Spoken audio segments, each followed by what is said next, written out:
Well, it's time now for a look at what's making the international newspapers this Friday with our press reviewer, Elena Casas, and she joins me now. Hello, Elena. Hello again. Right, so let's start, first of all, in Libya, topping the bill for most papers today. And the flight of Gaddafi's ministers has given the UK paper, The Guardian, a chance to have a poke around in some of their offices. It has indeed. They have the headline today, Gaddafi's desperate bid to save regime revealed. Now, this comes, as you said, from their correspondent poking around in the offices that were left abandoned by Gaddafi's ministers when they recently fled. Apparently so quickly there were half-drunk cups of coffee on their desks and piles of documents everywhere. Now, among these piles of documents, he's found letters sent by Gaddafi's ministers, including the Prime Minister, to Western officials around the world, begging them to end the NATO bombing, including a letter from the Prime Minister to Barack Obama himself, which is rather sycophantic, saying the Prime Minister has always admired Obama and pleading with him to end the bombing. Something of a contrast then to Gaddafi's defiant exterior, certainly. Yes, absolutely. So now we know that behind the scenes they were desperately trying to get the bombing ended. The documents also show ministers tried to persuade US congressmen who'd voted against the war to come and visit Libya and see what the bombing was doing in the hope that might help them lobby against the war back in Washington. And it also shows the regime became deeply paranoid towards the end. The documents show they believed a US ground invasion was imminent, and they also show that Gaddafi himself blamed France above all for the intervention and thought that Sarkozy had a personal grudge against him. Wow. So perhaps Mr. Sarkozy might even try and use that to his advantage in the next few days. Staying with the same paper, The Guardian from the UK, many of today's has headlines, of course, about the hunt for Gaddafi, and The Guardian says that it doesn't matter whether he's found or not.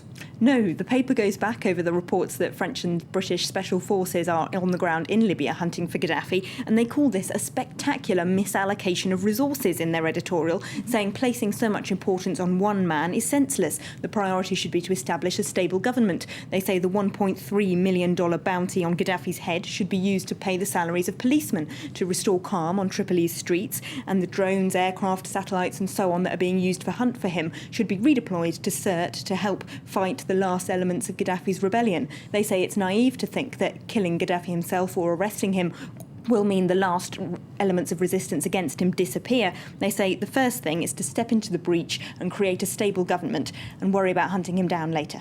OK, well, staying with UK papers, what about the Independent? Their correspondent in Tripoli has visited the prisons where Gaddafi held those who opposed him. Yes, the Independent has the search for Gaddafi on their front page, but inside, more interestingly, their correspondent in Tripoli has been into Libya's most notorious jail, Abu Salim, where hundreds of political opponents of Gaddafi were held. It says rebels used sledgehammers to break into cells and free political detainees, some of whom had endured horrible tortures, including rape, and some of whom were children. Now, the paper says those freed from Abu Salim are just the tip of an iceberg of people imprisoned by Gaddafi. They say there could be 25,000 political prisoners, or rather could have been, last week, most of whom were detained within the last 5 months, and many were held in secret prisons. No one quite knows where they are, or if they're still being held, or if those prisons are still being guarded by people loyal to Gaddafi. So one priority for the new regime must be to hunt these prisons out and let some of these detainees go free. The paper also worries that the guards may shoot those detainees left in the last desperate move as they run away. They say there were 150 bodies found at Abu Salim prison who had been shot at point-blank range in the hours before the anti-Gaddafi troops arrived there to rescue them.